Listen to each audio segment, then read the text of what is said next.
Most college students would love to get an assignment like the one Madeline Ota recently received at Stanford University. She and her classmates were asked to make beer in their dorm rooms. But before you get too excited, you need to know that it was for a class called the Archaeology of Food. And the assignment was to make beer according to a 5,000-year-old Chinese recipe. I think it was a bit different than beers that you would buy in the store because it had only had a week to ferment. And I think that is one of the biggest differences that you would notice in taste, because after only a week, the alcoholic content isn't very strong.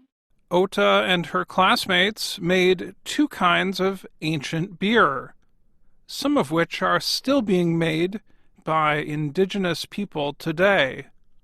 One of the beers was made by grinding grains like wheat, millet, or barley.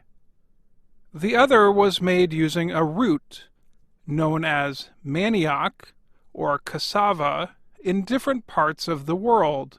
The students chewed the root and then spit it into glass containers. Their saliva began the fermentation process. Water and heat were carefully added to each mixture.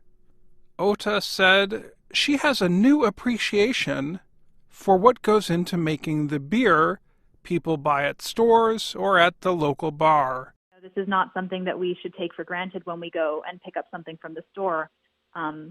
That doesn't just apply to beer, but kind of any sort of processed food. Like, there is a whole story behind how this got to where it is, how people produced it, how they cooked it.